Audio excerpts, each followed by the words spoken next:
को लिया लिए चलते हैं जहां पर तहरीक इंसाफ ताकत का मुजाहरा कर रही है। इमरान खान खिताब कर रहे हैं। आज मैं इस शानदार इस्तकबाल का आपका शुक्रिया अदा करता हूं। आपके शऊर को खिराज तहसीन पेश करता हूं और मैं अपनी बहनों को खास तौर पर शुक्रिया अदा करता हूं। बस अब मैं आपको लिया के पाकिस्तानियों, मैं आज आपको वो 4 नुकात बनाने लगा हूं जिससे हमारा मुल्क एक अजीम मुल्क बनेगा जो इसको बनना चाहिए था। अब आपने सुनना है कि ये 4 चीजें इंशाअल्लाह जब तहरीक इंसाफ आपकी वोट से और अल्लाह की मर्जी से जब कामयाब होगी तो मैं आपको 4 चीजें इंशाअल्लाह करके दिखाऊंगा जिससे ये मुल्क बदल जाएगा। लिया के पाकिस्तानियों, याद रखें, कौमों की जिंदगी में ऊंच नीच होती है। कोई कौम भी ऊपर शुरू से ही ऊपर नहीं रहती और कोई कौम हमेशा नीचे नहीं रहती। कौमों पे अच्छे बुरे वक्त आते हैं। वो कौमें जो अपनी गलतियों से सीखती हैं, जो अपनी इस्लाह करती हैं, वो फिर से खड़ी हो जाती है। और वो कौमें जो अपनी इस्लाह नहीं करती और जो अल्लाह का हुक्म है कि मेरी जमीन पे इंसाफ कायम करो, जो अपनी जमीन पे जो कौम जालिमों का मुकाबला नहीं करती, जो जुल्म के निजाम के सामने खड़ी होके जहाद नहीं करती, फिर अल्लाह कुरान में कहता है कि मेरी जमीन पे देखो कितनी कौमें आई जो तुम्हारे से ज्यादा तकड़ी थी और तबाह हो गई। तो मतलब कि हमें जिधर आज ये आसिफ जरदारी और नवाज शरीफ की पार्टनरशिप ने जिधर पाकिस्तान को पहुंचा दिया, एक मुल्क को मकरूज कर दिया, इन दोनों के आने से पहले हर पाकिस्तानी के ऊपर 35,000 कर्जा था और आज कितना कर्जा? 1,20,000 हर पाकिस्तानी पे कर्जा है जो पिछले 9 साल में इन्होंने चलाया। इन्होंने जो जुल्म और नाइंसाफी की, जो छोटे से तबके को अमीर कर दिया और नवाजा और अवाम को मकरूज कर दिया, महंगाई में डुबो दिया, नौजवान बेरोजगार फिर रहे, बच्चे स्कूलों में नहीं। इसके लिए हमने क्या करना है? अगर हम इसी तरह चलते रहे, पाकिस्तान का मुस्तकबिल बुरा, तो मैं आज आपको वो 4 नुकात बनाने लगा हूं जिससे इंशाअल्लाह ये मुल्क जिसको अल्लाह ने सब कुछ दिया, जो एक वक्त पे सारे एशिया में सबसे तेजी से तरक्की कर रहा था, जो सबसे तेजी से आगे जा रहा था, जिधर साउथ कोरिया, जिधर मलेशिया, पाकिस्तान में आके सीखा उन्होंने हमारे से सीख के वो आगे निकल गए। तो मैं आज आपको बताने लगा हूं कि इंशाअल्लाह हम इस मुल्क को फिर एक अजीम मुल्क बनाएंगे और इंशाअल्लाह ये सबको पीछे छोड़ जाएगा। इंशाअल्लाह हर पाकिस्तानी हर एक पासपोर्ट को दुनिया में फख्र से लेके जाएगा। इंशाअल्लाह ये वो मुल्क बनेगा जिधर से बाहर से लोग पाकिस्तान में नौकरियां ढूंढने आया करेंगे। ये वो मुल्क बनेगा इंशाअल्लाह जिधर हमारी यूनिवर्सिटीज में बाहर से लोग एडमिशन लिया करेंगे इसलिए कि बेहतरीन तालीम यहां मिलेगी। और ये वो मुल्क बनेगा इंशाअल्लाह पाकिस्तानियों, ये मुल्क वो बनेगा जिधर स्विट्जरलैंड से ज्यादा टूरिस्ट पाकिस्तान में आया करेंगे। ये वो मुल्क बनेगा जो इंशाअल्लाह हम दुनिया में एक मिसाल बनेंगे कि इस्लाम असल में क्या था। जो नबी सल्लल्लाहु अलैहि वसल्लम ने मदीना की रियासत से एक इंसानियत का निजाम बनाया था, अदल और इंसाफ का निजाम बनाया था, जिधर इंसान बराबर थे कानून के सामने, जिधर ताकतवर कभी कमजोर पर जुल्म नहीं कर सकता था, जिधर रियासत जिम्मेदारी लेती थी अपने कमजोर तबके की, मजदूरों की, बेवाओं की, यतीमों की, गरीबों की।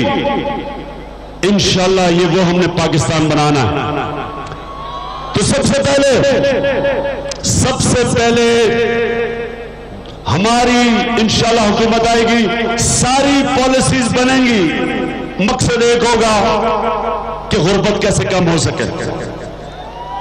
तालीम की पॉलिसी कि हमने गरीबों को कैसे उठाना है, अस्पतालों में गरीबों का मुफ्त इलाज और बेहतरीन इलाज कैसे होगा, रोजगार कैसे हमने नौजवानों को रोजगार देना है, सारी पॉलिसीज वो बनेंगी कि छोटे किसान की हमने कैसे मदद करनी। जो हुकूमत होगी वो बिल्कुल मुख्तलिफ होगी जो आजकल की हुकूमतें, जो सिर्फ पैसे वालों लोगों के लिए, ताकतवर के लिए सारी पॉलिसीज बनती हैं, छोटे से तबके के लिए। तालीम है तो इंग्लिश मीडियम 20 करोड़ पाकिस्तानियों में कितने बच्चे जाते होंगे? 8 लाख। उर्दू मीडियम में 3 करोड़, दीनी मदरसों में 24 लाख। सिर्फ जो रियासत आला तालीम छोटे से तबके को देती है। कितनी यूनिवर्सिटीज हैं पाकिस्तान में? सिर्फ टोक्यो में 1000 यूनिवर्सिटीज हैं। एक शहर में जापान के 1000 यूनिवर्सिटी है। तो हमारे पाकिस्तान में ये सारा हुकूमत की पॉलिसीज तब्दील हो जाएंगी, लोगों के ऊपर सरमायाकारी होगी, मेट्रोज पे, अंडरपास और ओवरपासेस पे पैसा बाद में खर्च होगा, पहले अपने इंसानों के ऊपर हम पैसा खर्च करेंगे, उनकी बेहतरी पे। देखें, जब आप एक इंसान पे पैसा खर्च करते हैं, इंसान खुद ही अपने आप को अपने लिए रोजगार भी ले सकता है, वो पुल भी बना सकता है, वो सड़कें भी बना सकता है। लेकिन अगर आप इंसानों पे पैसा नहीं खर्च करते तो खुदा ना खास्ता जर्मनी और जापान की तरह, जिस तरह दूसरी जंग अजीम में उन पे बमबारी हुई, उनकी तबाही हुई, कोई बिल्डिंग ही नहीं खड़ी थी, कोई पुल नहीं था, कोई अंडरपास, ओवरपास, सड़कें नहीं बची थी। 10-10 साल में जर्मनी और जापान फिर खड़े हो गए क्योंकि रियासत ने इंसानों के ऊपर पैसा खर्च किया था। उन्होंने तालीम पे, इंसानों की टेक्निकल एजुकेशन पे, आला तालीम पे, हायर एजुकेशन पे। तो पहली चीज तो ये हम फर्क होंगे। हमने जिस तरह पख्तूनख्वा में सरकारी स्कूलों में पहली दफा पाकिस्तान की तारीख में 1.5 लाख बच्चा पख्तूनख्वा के अंदर स्कूलों में, प्राइवेट स्कूलों से सरकारी स्कूलों में आया। इसलिए आया कि सरकारी स्कूलों का मियार उठाया, सरकारी स्कूलों पे टीचर्स आए, वहां टीचर पैसे लेके स्कूल के टीचर अब और काम नहीं कर सकते। पख्तूनख्वा के अंदर 40,000 नए टीचर लेके आए हैं ताकि हर स्कूलों में टीचर हो। और फिर अस्पतालों में यह सुना जरा, 2013 में पख्तूनख्वा में सिर्फ 3,000 डॉक्टर थे, आज पख्तूनख्वा में 9,000 डॉक्टर हैं। आज आप जाएंगे अस्पतालों में तो वहां डॉक्टर मिलेंगे। और फिर हमने पहली दफा पाकिस्तान की तारीख में एक सेहत कार्ड लेके आए हैं, इंश्योरेंस लेके आए हैं। हमने घरों के अंदर 5.5 लाख की हेल्थ इंश्योरेंस यानी सेहत कार्ड दिया है कि अगर गरीब आदमी बीमार होता है तो वो 5.5 लाख तक उसके पास इंश्योरेंस है, वो दवाइयां खरीद सकता है। सरकारी अस्पतालों का मयार बेहतर किया है। आज आप पख्तूनख्वा के अंदर जाके देखें, आपको पता चलेगा कि सरकारी अस्पतालों में भी आला इलाज हो सकता है। और फिर अपने इंसानों की हमने फिक्र करते हुए आने वाली नस्लों के लिए, जो पाकिस्तान के 2 सबसे बड़े आगे मसले आ रहे हैं, मौसम जो गर्म हो रहा है जिसकी वजह से बारिशें भी कम होंगी, ग्लेशियर भी पिघलेंगे और दरियाओं में पानी भी कम होगा, जिसको ग्लोबल वार्मिंग कहते हैं। और दूसरी आलूदगी, जो लाहौर के लोगों ने आपने देखा होगा, बेचारे बच्चे बाहर नहीं जा सकते, जितना इतनी पोल्यूशन थी, इतनी आलूदगी थी, मुंह के ऊपर कपड़े पहन के बाहर जाते थे। तो पख्तूनख्वा के अंदर पहली दफा पाकिस्तान की तारीख में एक हुकूमत ने जिम्मेदारी ली अपने आने वाली नस्लों के लिए।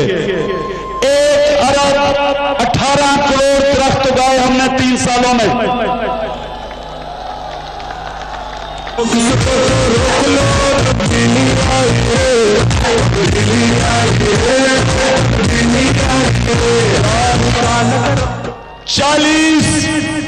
छांगा मांगा जितने बड़े जंगल उगाए हैं हमने पख्तूनख्वा में, 40 छांगा मांगा उगाए।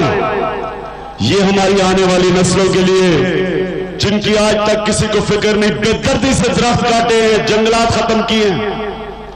पंजाब के अंदर छांगा मांगा, कुनिया का जंगल, चीचावतनी का जंगल, जिधर बड़े बड़े दरख्त होते थे आज वह दरख्त ही खत्म कर दिए काट काट के। तो इंशाल्लाह हम इस मुल्क को हरा करेंगे, हरा पाकिस्तान बनाएंगे, दरख्त उगाएंगे ताकि आने वाली नस्लों के लिए हम एक अच्छा पाकिस्तान छोड़ के जाएं। और फिर पहले इंसानों के ऊपर खर्चा और गुर्बत, जिधर भी गुर्बत है उधर हम सबसे पहले पॉलिसी बनेगी।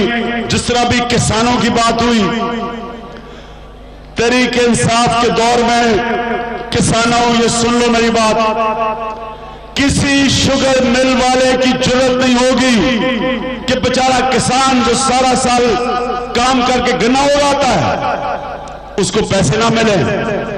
वो बेचारा अपनी 180 रुपए का उसकी कीमत हो गन्ने की और उसको मिले 140 रुपया, 150 रुपया। तहरीक इंसाफ की हुकूमत में ये नहीं हो सकेगा, क्योंकि हम उस किसान के साथ खड़े होंगे, हम कमजोर के साथ खड़े होंगे।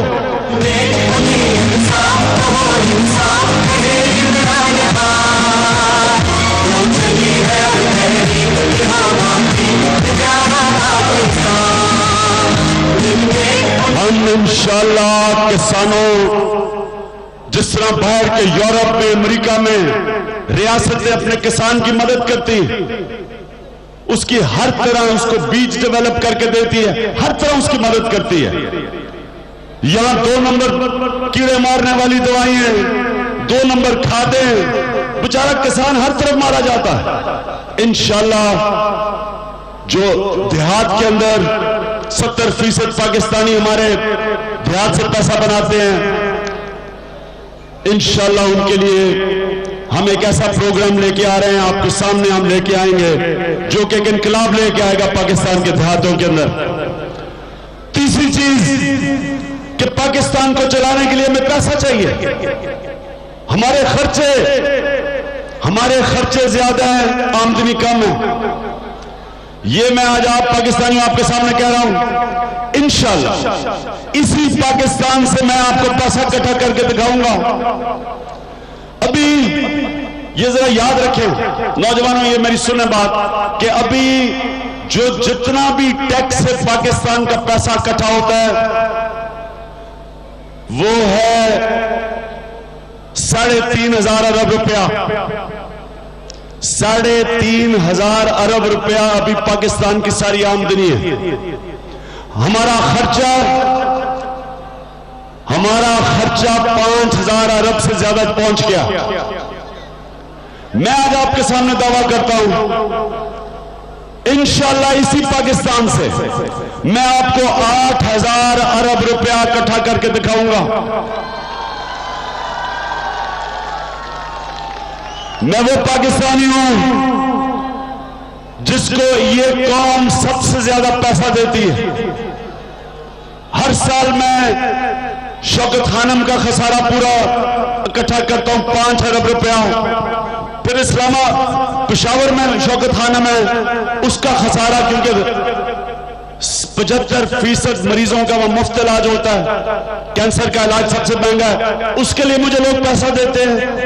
फिर नमल यूनिवर्सिटी जिधर 95% बच्चे स्टूडेंट्स स्कॉलरशिप पे हैं, गरीब घरानों के, हम उनको पैसा देते हैं पढ़ने के लिए, बाहर की डिग्रीज लेते हैं, उसके लिए भी पैसा इकट्ठा करता हूं। हर साल यही कौम पिछले साल से ज्यादा पैसा मुझे देती है, क्योंकि जब इस कौम को इत्मीनान हो कि इनका पैसा ठीक जगह खर्च हो रहा है, चोरी नहीं हो रहा, यहां से पैसा चोरी करके लंदन नहीं जा रहा। जब एक दफा कौम को इत्मीनान हो जाए कि उनका पैसा उन पे खर्च होता है, इससे खुले दिल वाले लोग है ही नहीं दुनिया में। जितना पाकिस्तानी खराब देते हैं, रिसर्च हमें यह बताती है कि दुनिया में 5 वो मुल्क में हैं जिनमें पाकिस्तान एक मुल्क है जो सबसे ज्यादा दुनिया में खराब देते हैं। ये है आपकी कौम जो सबसे ज्यादा खराब देती है और सबसे कम टैक्स देती है। टैक्स इसलिए कम देती है, टैक्स इनका पैसा लूटा जाता है। शाहाना बादशाहों के, मुगल आजम के शाहाना लाइफस्टाइल पे खर्च होता है, अवाम पे खर्च ही नहीं होता, तो अवाम क्यों टैक्स दे? इंशाअल्लाह हम पैसा अवाम का अवाम पे खर्च करेंगे। हम अवाम के पैसे पे किसी को याशिया नहीं करने देंगे। मैं आपसे वादा करता हूं आपका पैसा मैं ना चोरी होने दूंगा, ना मैं किसी शाहाना मुगल आजम की लाइफस्टाइल पे खर्च होने दूंगा। जो बड़े बड़े गवर्नर हाउसेज आप देख रहे हैं, इंशाअल्लाह इनको अवाम के लिए कोई होटल बनाएंगे, कोई लाइब्रेरीज बनाएंगे, लेकिन हमारे पाकिस्तान में गरीब कौम का पैसा ये बड़े बड़े शाना चीफ मिनिस्टर हाउस और प्रेसिडेंट हाउस और प्राइम मिनिस्टर हाउस और गवर्नर हाउस होते हम नहीं खर्च करेंगे। हमने अभी गलियात के अंदर गवर्नमेंट के रेस्ट हाउसेस थे, हर साल करोड़ रुपया खर्च होता था अवाम का इन रेस्ट हाउसेस के ऊपर। सरकारी नौकर ठहरते थे, MNS MPs ठहरते थे, वजीर ठहरते थे। इस बारी गलियात के अंदर हमने इन रेस्ट हाउसेस को अवाम के लिए खोला। बजाय करोड़ रुपया हम अवाम खर्च करें इन पे, इन रेस्ट हाउस से हमें करोड़ रुपया मिला जो हम अवाम के ऊपर खर्च कर रहे हैं गलियात में। तो पहली मेरी नजर जैसे ही इंशाअल्लाह तहरीक इंसाफ की हुकूमत आई तो मेरी सबसे पहली नजर है लाहौर के गवर्नर हाउस की दीवारों पे बुलडोजर खड़े होंगे और वो दीवारें गिर रही होंगी कि एक वो मुल्क जो भीख मांग कर कर्जा लेके गुजारा करता है, कैसे एक आदमी के लिए इतना बड़ा गवर्नर हाउस। आप खुद सोचें कि ये और तो छोड़े, ये जो जिसको खौफ खुदा है वो कैसे देख सकता है कि आधे हमारे पाकिस्तान के बच्चे, उनको एक बीमारी है क्योंकि खुराक पूरी नहीं मिलती, ना उनके ज़हन पूरी तरह बड़े होते हैं, ना कद पे पहुंचते हैं। बीमारी है जिसको कहते हैं स्टंटेड ग्रोथ।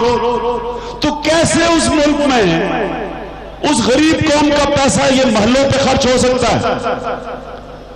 जो नवाज शरीफ इसने रायवेंड की सिक्योरिटी के ऊपर पिछले 7 साल में 700 करोड़ रुपया खर्च किया, 7 अरब रुपया। शौकत खानम पेशावर लेटेस्ट हॉस्पिटल बाहर से आर्किटेक्ट्स ने आके बनाया, सबसे लेटेस्ट मशीनरी है उधर, 4 अरब का बना। सिर्फ इनकी सिक्योरिटी के 7 अरब रुपया खर्च हुआ पिछले 5 सालों में। दीवार बनी, 60 करोड़ रुपए की दीवार बनी रायवेंड के इर्द गिर्द। नवाज शरीफ शर्म करो, कोई तुम्हें शर्म नहीं आई? बाहर से अपना चोरी का पैसा ही ले आते हैं।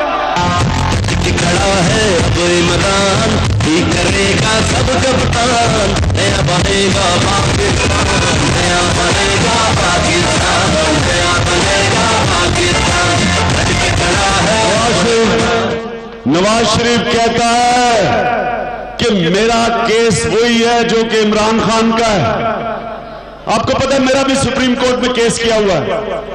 नवाज शरीफ अभी कहता, अभी इसने स्टेटमेंट दी कि जो पनामा का केस है वही इमरान खान का केस है। नवाज शरीफ अपना मौजना मेरे साथ ना करो, अपना मौजना अगर किसी से करना है तो सुल्ताना डाकू से करो, बल्कि वो फिलीपींस के मार्कोस से करो जो अपनी कौम का लूट के पैसा बाहर ले गया, या वो गद्दाफी से करो जिसके बच्चों ने अरबों डॉलर लिबिया का लूट के बाहर ले गया, या शाह ईरान से करो जिसने ईरान का पैसा लूट के बाहर ले गया। मेरे से तुम क्या कर रहे हो?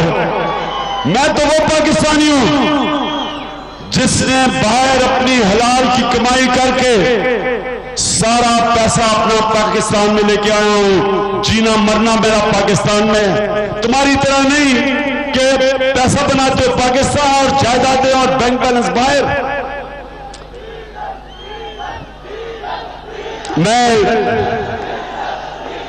नवाज शरीफ, दूसरी चीज, अभी पीछे तकरीर की नवाज शरीफ ने कहा मेरा नवाज शरीफ एक नजरिए का नाम है। कहता नवाज शरीफ नजरिए का नाम है। नवाज शरीफ का जो नजरिया है वो बड़ा सीधा है। नवाज शरीफ का नजरिया यह है कि इलेक्शन में धांधली करो,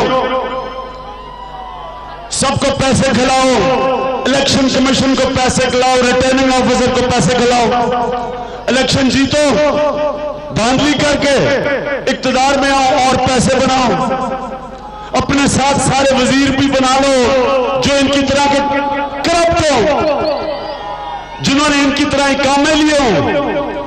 इकामा ख्वाजा आसिफ दुबई में कंपनी के लिए कहता है काम करता है, 16 लाख रुपए महीने की तनख्वाह, 5 दिन हफ्ते में काम करता है, 8 घंटे कॉन्ट्रैक्ट है, 2 बैंक अकाउंट है उसके पास, वो भी इसके नवाज शरीफ के कदमों में चल रहा है, इसलिए वो इसके साथ जुड़ा हुआ है।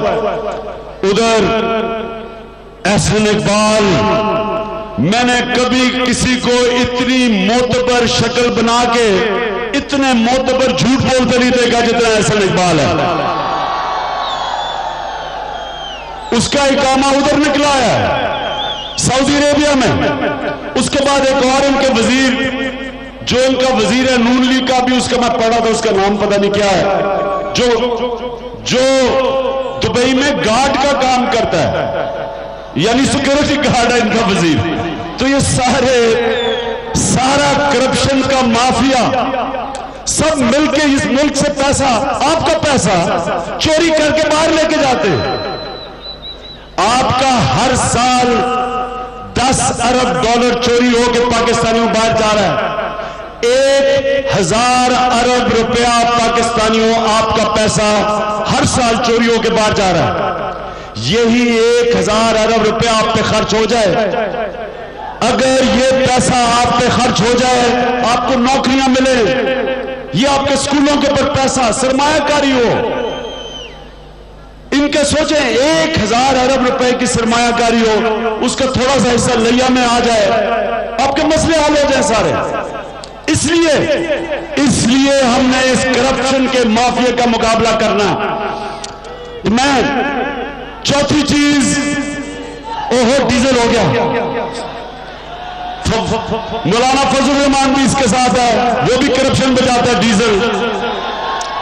गली गली में शोर है सारा टप्पर और अचकज़ई महमूद खान, अचकज़ई महमूद खान, वैसे तुम्हारे भी जमीर की बड़ी छोटी कीमत लगी है। अपने सारे टब्बर को उठा के असेंबली में ले गया बलूचिस्तान में, बड़ा जनाब नजरियाती आदमी अब नवाज शरीफ के साथ खड़ा है। महमूद खान, तुमने तो पश्तूनों को ही शर्मिंदा करवा दिया अपनी हरकतों से। अच्छा, और चौथी चीज, मैंने 3 चीजें कही, एक इंसानों पे पैसा खर्च करना, दूसरा अपने किसानों की मदद करना, तीसरा आमदनी टैक्स इकट्ठा करना, जो इंशाल्लाह मैं आपको इकट्ठा करके दिखाऊंगा। अवाम से नहीं, देखें अगर पैसे वाले लोग टैक्स नहीं देते तो टैक्स आपसे इकट्ठा किया जाता है महंगाई करके। हर चीज पे टैक्स लगता है, पेट्रोल पे 35% टैक्स, और मौलाना फजल रहमान के डीजल पे 50% टैक्स, हर चीज पे, फोन कार्ड के ऊपर 35 रुपए टैक्स।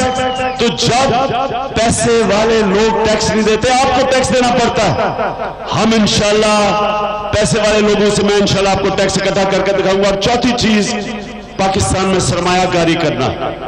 देखिए, ये मुल्क वो है, अगर हमने यहां का निजाम ठीक कर दिया, जिस तरह हमने पख्तूनख्वा की पुलिस ठीक की है, पख्तूनख्वा की पुलिस पहली बारी थी हमारी, ये 6 बारियां ले चुके हैं, ये आज तक पुलिस ठीक नहीं कर सके।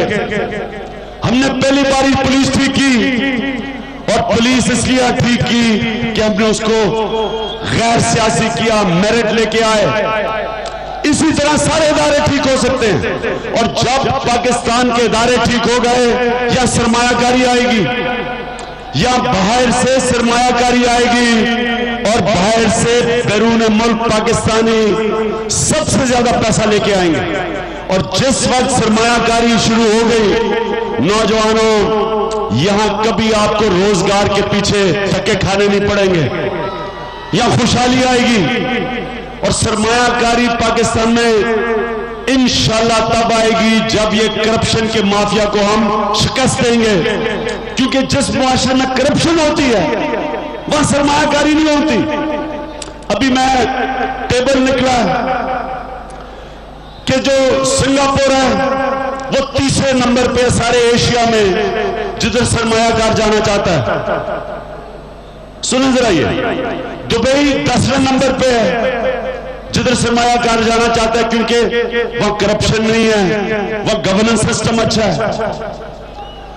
दिल्ली 50वें नंबर पे है, मुंबई 54 नंबर पे है, और पाकिस्तान में सिर्फ एक शहर है 120 एशिया के शहरों में, वो है कराची, वो 111 नंबर पे है। तो लोग क्यों नहीं आना चाहते सरमायाकारी करने? क्योंकि यहां का निजाम करप्ट है। या निजाम जब करप्ट हो, सरमायाकारी नहीं आएगा। तो इंशाल्लाह हम आपको इस मुल्क की गवर्नेंस सिस्टम, इदारे मजबूत करके इंशाल्लाह इसी पाकिस्तान में सरमायाकारी भी होगी। एक हमारे पाकिस्तानी पैसा लेके आएंगे, और एक ये जो सीपेक बन रहा है, ये बहुत बड़ा हमारे लिए मौका है कि हम चाइना से फायदा उठाएं। एक मुल्क जिसमें इतनी बड़ी जगह है, मार्केट है, इंशाल्लाह अगर हमने अपना सिस्टम ठीक कर लिया तो यहां इस मुल्क को कभी ना भीख मांगने की जरूरत पड़ेगी, ना कर्जे लेने की जरूरत पड़ेगी। तो लिया के लोगों, आप तैयार हो? इलेक्शन के लिए तैयार हो? तैयार हो आप? इंशाअल्लाह इलेक्शन जल्दी है। हम तो चाहते हैं कि अभी हो जाए। पाकिस्तान बुरहान में फंसा हुआ है। जितनी जल्दी इलेक्शन होगा हम इस बुरहान से निकलेंगे, हमारी जमहूरियत मजबूत होगी। लेकिन अगर ये देर भी कर दें क्या फर्क पड़ता है, चंद महीने की बात है। जब भी इलेक्शन आएगा इंशाअल्लाह ये सारे चोर करप्ट पॉलिटिशियन इकट्ठे भी हो जाएं। मेरा वादा है मिलके अब सब इकट्ठे हो जाएं, अकेली तहरीक इंसाफ इंशाअल्लाह आपको शिकस्त देगी। वैसे मैं खत्म करने से पहले एक चीज मुझे याद आ गई। नवाज शरीफ जो आप उल्टी उल्टी बातें कर रहे हैं, अजीब अजीब बातें कर रहा है। अपने वो लोगों के सामने बैठ के कहता क्या फर्क पड़ता है अगर मेरे खर्चे मेरी आमदनी से ज्यादा है, तुम कौन हो पूछने के लिए? यानी कि क्या फर्क पड़ता है अगर मैं चोरी करूं? क्या फर्क पड़ता है कि अगर मेरे पास अरबों रुपए के सासे हो, मेरे 300 अरब रुपए के बरतानिया में सासे पड़े हो? तुम कौन हो मुझे पूछने वाले? नवाज शरीफ, हम तुम्हारे से पूछेंगे, जवाब देना पड़ेगा तुम्हें, और अगर जवाब ना दिया तुम्हारा ठिकाना अदयाला जेल में होगा इंशाअल्लाह। इमरान खान लिया में जलसे से खिताब करें और उनका कहना है कि जितनी भी करप्शन की सूरत हाल सामने आ रही है उसमें मेरा मवाजना मियाँ नवाज शरीफ के साथ नहीं किया जा सकता। उन्होंने ये भी कहा कि इस वक्त जो अदालत में केसेस चल रहे हैं हम उसमें अदालत के साथ खड़े हैं और देख रहे हैं कि अदालत का निज़ाम किस तरह से चल रहा है। उन्होंने कहा इतना मौतबर झूठ बोलते देखा है कुछ लोगों को कि उसके बारे में कुछ कहना भी नहीं चाहता। उन्होंने ये कहा कि यहाँ लोग सरमायाकारी के लिए इसलिए नहीं आना चाहते क्योंकि यहाँ निज़ाम करप्ट है।